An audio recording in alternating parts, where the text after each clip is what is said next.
안녕하세요 여러분, 하늘버스입니다. 오늘도 빠르면서 간단하게 뉴스를 분석하겠습니다. 불안한 국민연금 그래도 라고 제목을 게재했어요. 국민연금 임의가입자가 계속 늘어나고 있기 때문에 요거 설명하고자 제목을 이렇게 게재했습니다. 알람 버튼 눌러주셔야지 매일 유튜브 정보가 전달이 됩니다. 이제 시작하겠습니다. 국민연금 임의가입이 계속 늘어나고 있어요. 임의계속가입자가 뭐냐? 임의가입 상한 연령 60세가 지났는데도 불구하고 계속 보험료를 내면서 65세까지 가입을 하겠다고 자발적으로 신청한 사람들을 얘기해요. 특히 여기에서 봐야 되는 핵심이 여성분이 꽤 많습니다. 요거 이유가 있기 때문에 당연히 많아지고 있겠죠. 2015년에 비해서 지금 상당히 늘어나는 추세입니다. 20만 명이 늘어났으니까요. 기사를 읽어보면 국민연금 공표 통계에 따르면 임의계속가입자가 올해 4월 말 기준에서 48만 명에 달했다라고 합니다. 남자 16만, 여자 31만, 여성분이 훨씬 많죠. 이게 뭐냐? 요거를 통해서 알 수 있어요. 국민연금 가입자나 가입자였던 사람이 국민연금 의무가입 연령 60세에 도달했는데도 불구하고 노령연금 수급 조건 최소 가입 기간 10년을 못 채운 사람들, 근데 연금을 받지 못해서 1번, 그리고 가입 기간을 더 연장해서 더 많은 연금을 받고자 해서 65세 이전까지 보험료를 계속 낼 수 있게 했다. 요게 2번이에요. 뭔 내용이냐? 55세에 뒤늦게 일을 시작하셨어요. 근데 의무가입 상한 연령이 60세이기 때문에 원래대로라면 5년밖에 납부를 못해서 노령연금, 이 나중에 받는 연금이죠. 국민연금한테. 이거를 최소 조건이 10년을 못 채워서 매번 반환일시금으로 돌려받고 이분은 평생 노령연금을 못 받았어요. 그래서 정부가 이거를 개선했습니다. 어떻게? 5년이 이제 채웠는데 앞으로 65세 이전까지 플러스 5년을 더 일하면 노령연금 10년으로 채워주겠다라는 거죠. 그러니까 55세가 마지노선이에요. 이분이 10년을 일해야지 노령연금을 받으실 수 있다라는 겁니다. 56세, 57세는 못 받는다라는 얘기죠. 그리고 또 하나, 내가 연금을 많이 받게 이제 설정을 해놨는데 나는 60세 이상에도 어느 정도 월급을 벌고 내가 자영업을 하든 소득이 있기 때문에 국민연금을 뒤로 받겠다라고 해서 5년을 더 부어가지고 더 많은 연금을 받겠다라는 사람들, 요런 것 때문에 임의계속가입자가 계속 늘어났다라는 내용이에요. 근데 여기서 또 한 가지, 이게 또 핵심이죠. 임의계속가입자와 마찬가지로 가입 의무가 없는데도 불구하고 스스로 국민연금에 가입한 임의가입자가 올해 31만 명으로 집계됐대요. 특히 여기에서도 핵심은 여성분이 28만 1000명이나 돼요. 여성분이 압도적으로 많았다라는 겁니다. 왜? 왜겠어요? 당연히. 여성분들이 가입을 안 하시는 이 맞벌이가 아니고 이때 세대가 지금 국민연금을 받기 시작하는 세대가 맞벌이보다는 혼자 버시는 분들의 이 비중이 더 많았는데도 불구하고 여성분이 임의가입자가 많이 늘었다라는 거는 재테크 면적에서 국민연금이 임의가입이 훨씬 이득이 된다라고 판단을 했기 때문에 임의적으로 여성분들이 많이 가입했다라는 겁니다. 요거 뒤에 가서 더 설명을 할 거예요. 왜 이렇게 됐냐? 결국은 국민연금의 중추 세대가 40대, 50대, 그리고 60대 세대분들인데 이분들의 전통적인 특징이 외벌이였어요. 그래서 남성분들이 대부분 돈을 벌어오시고 이 가정적인 일들을 여성분들이 많이 하셨단 말이에요. 근데 이분들이 지금 생각을 했을 때 결국은 국민연금만한 노후의 시스템 보호가 없다라고 생각을 하셨기에 여성분들이 가입을 할 이유가 없는데도 불구하고 국민연금에 임의가입을 하신 거예요. 지금 맞벌이를 하시는 분들은 20대에서 40대, 이분들은 이미 근로조건이 어느 정도 맞춰졌기 때문에 국민연금에 자동적으로 가입이 돼 있으니까 임의가입을 할 이유가 전혀 없는 거죠. 그쵸? 결국은 이 노후소득 대비 생각을 했을 때 국민연금이 베스트다라고 40대, 50대, 60대 분들이 판단을 내렸다라는 게 수치적으로 나타났다라는 겁니다. 왜? 당연히 이것 때문에 그래요. 저는 임의가입을 하시는 분들의 판단이 정말 옳다라고 생각을 하는 사람입니다. 그 이유가 바로 안전성에 가장 베스트한 게 결국은 아이러니하지만 국민연금이기 때문에 그래요. 근데 이게 20대, 30대 분들의 얘기는 아니에요. 지금 최대 이 40대에서 60대 국민연금의 혜택을 최대한 뽑아낼 수 있는 분들의 이야기이기 때문에 그렇습니다. 우리가 봤을 때 결국은 돈의 값어치가 계속 희석되고 있다라는 걸 제가 방송을 통해서 계속 말씀을 드리고 있어요. 지금 금리가 계속 내려가서 앞으로 우리나라가 저금리 시대가 계속될 가능성이 95% 이상이기 때문에 그렇습니다. 그렇죠. 그러면 결국은 내 돈을 지키려면 어딘가에 돈을 넣어서 투자 수익으로 물가 상승률을 커버해야 되는데 결국은 가장 안전한 건 뭐냐면 예금이잖아요. 그쵸. 근데 예금이 저금리 시대에는 가장 최악의 선택입니다. 결국은 돈은 지키는데 값어치가 점점 하락하니까. 그렇죠. 그렇기 때문에 우리가 결국은 이 5대 베스트, 이 투자 수단에서 요 5개 중에 큰 틀에서 봤을 때 하나를 선택을 해야 되는데 주식이 어때요? 위험성이 꽤 높아요. 주식이 진짜 배당주도 위험성이 있다라고 하는 요즘 판국인데 연세 드신 분들이 과연 이거 할 수 있을까요? 어려워요. 게다가 리스크가 있기 때문에 꽤 하기 힘듭니다. 근데 그러면 뭐예요? 가장 베스트가 우리나라에서 그동안 지금도 앞으로도 꼽고 있는 게 부동산이잖아요. 결국은 부동산에 돈이 몰려요.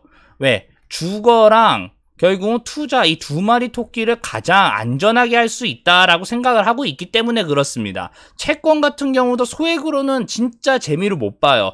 최소 2억에서 3억이 왔다 갔다 해야 됩니다. 그래서 돈이 소액이면 이건 간접 투자밖에 할 수 없기 때문에 메리트가 정말 없어요. 그럼 파생상품? 파생상품은 정말 그날 돈을 다 잃을 수도 있고 돈을 어마어마하게 벌 수도 있는데 리스크가 진짜 엄청나요. 이거를 연세 드신 분들이 과연 안전성을 하면서 할 수 있을까요? 나이 드셨는데 70세, 80세 드셨는데 하실 수 있을까요? 못해요. 젊은 사람들도 판단 미스로 돈을 잃는 게 한둘이 아닌데 이게 파생상품을 어떻게 버팁니까? 가상화폐? 당연히 안 되죠. 왜? 파생상품이랑 거의 친구니까. 여기도 투자 값어치는 진짜 파생상품이라고 생각해야 돼요. 그러면 남은 건 부동산이다라고 아까 말씀을 드리고 많은 분들이 여기다 돈을 넣는데 실질적으로 부동산에 내가 투자해서 수익을 어느 정도 안정화된 분들은 이미 자산 값어치, 은퇴 이 플랜의 포트폴리오가 완성이 돼 있는 사람이에요.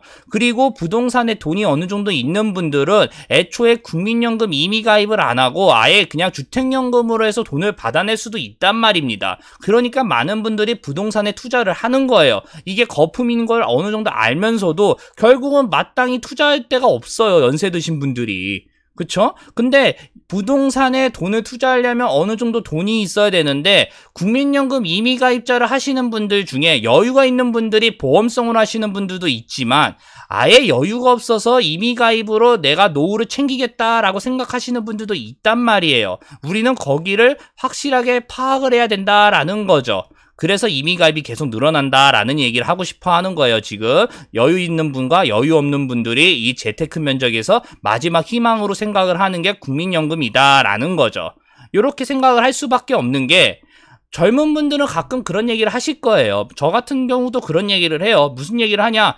나는 아직 나이가 있기 때문에 내가 만약에 재테크 면적에서 공격적인 투자를 했는데도 불구하고 돈을 잃어버리면 결국은 내가 다시 이거를 열심히 일을 해서 언젠가는 메꾸겠다라는 마인드요. 근데 연세 드신 분들이나 이게 국민연금을 타기 전에 있는 세대분들은 애초에 그런 판단이 정말 큰 미스가 될 수가 있어서 꼭 국민연금 임의가입이나 국민연금 아니면 노령연금 이쪽 그리고 또 주택연금에 힘을 주라고 전문가들이 많은 얘기를 하는 거예요. 왜? 그분들은 한번 돈을 잃어버리면 회복할 수 있는 수단이 아예 없어요.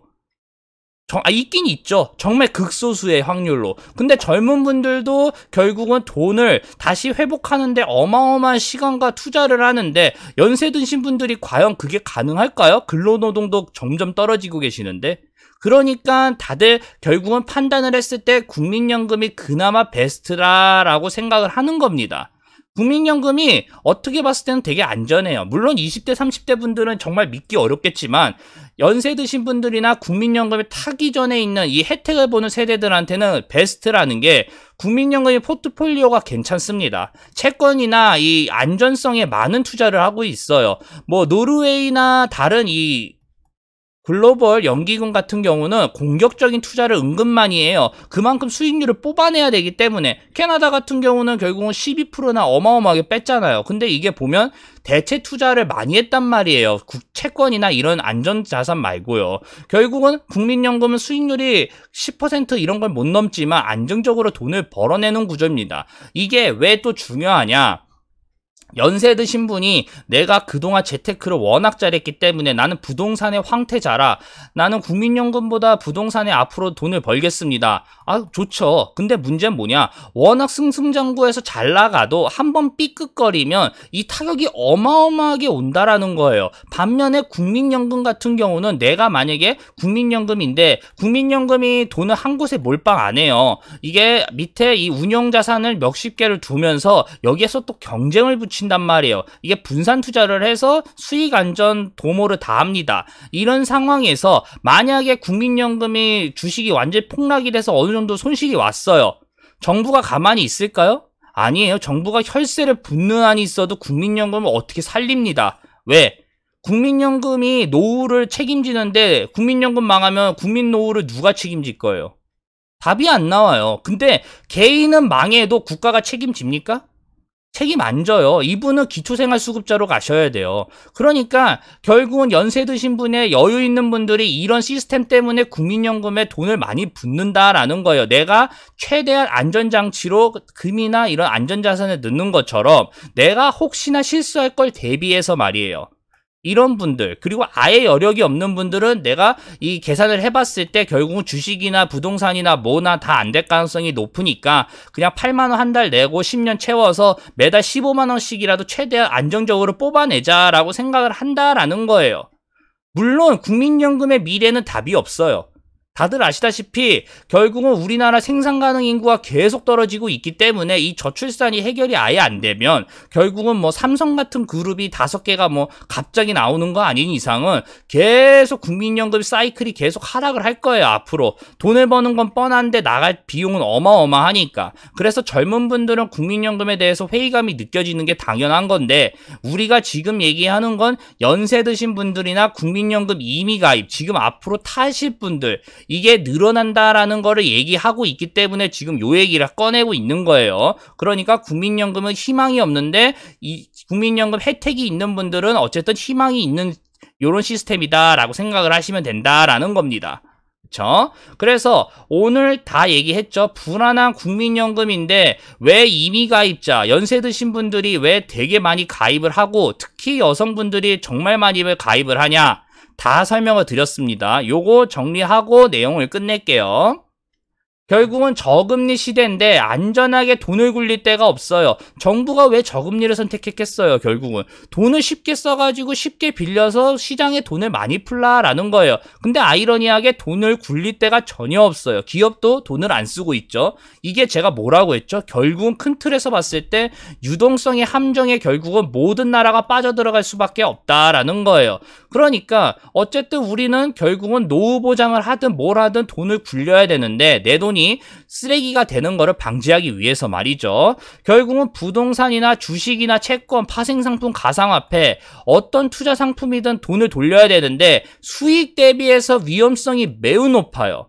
아예 파생상품은 아예 진짜 동전 뒤집기예요. 가상화폐나 내가 뭐 예스 하면 그날로 돈을 왕창 벌거나 노 하면 아예 돈을 다 잃어요. 그런 시스템이에요. 결국은. 그러니까 수익 대비 위험성이 정말 높아요. 부동산 빼고는. 부동산에 그래서 많은 돈들이 지금도 몰려있고 앞으로도 몰려있는 거예요.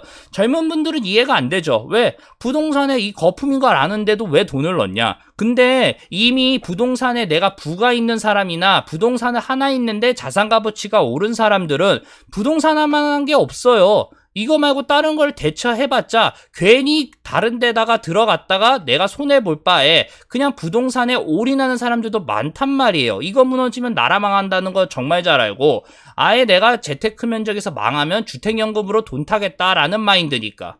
그러니까 다 부동산에 몰리는 거예요. 그래서 이런 거 다시 이제 돌아오면 결국은 수익 대비 위험성이 매우 높다라는 현상을 정말 연세 드신 분들이 워낙 잘 알고 있기 때문에 결국은 굴릴 돈이 없다라는 걸 판단해서 이미 가입에 다 돈을 넣고 있다라는 거예요. 물론 다는 아니죠. 여유 있는 분과 아예 여유 없는 분들. 그래서 이게 적나라하게 나타나고 있다라는 겁니다. 한편 결국은 연령이 높아지면 높아질수록 보수적인 투자를 해야 되기 때문에 국민연금의 한계가 뻔해요. 인구가 줄어들고 있기 때문에. 근데 비중이 높이는 게 가장 베스트다라고 계속 말씀을 드리는 거예요, 저는. 앞으로 많은 분들이 이미 그렇게 판단을 하고 있고, 그리고 여기에서 큰 핵심은 요거죠. 개인이 기관을 이길 수 없듯이 결국은 국민연금 수익이나 시스템이 개인들에 비해서 더 안전하기 때문에 결국은 국민연금이 앞으로 혜택 보는 분들에 한해서는 답이다라고 얘기하고 싶은 거예요. 물론 개인이 워낙 뛰어나면 자신들의 재테크를 전념하면 돼요. 근데 이분들도 대부분 국민연금에 돈을 많이 넣어요. 어쩔 수 없이 뜯어가고 국민연금에서. 그렇기 때문에 결국은 이 젊은 분들은 이해가 안 되지만 연세 드신 분들은 이게 결국 답이다라고 계속 주장을 하고 싶은 거예요. 그쵸? 다 설명을 드렸습니다. 여기까지 하겠습니다. 오늘 내용 괜찮다라고 생각이 드시면 아시죠? 구독, 그 다음에 좋아요 부탁드릴게요. 그리고 알람 버튼을 눌러주셔야지 제가 웬만해선 매일 유튜브 업로드를 하니까 정보가 전달이 됩니다. 저는 매일 오전 업데이트를 하고요. 여기까지 하겠습니다. 감사합니다.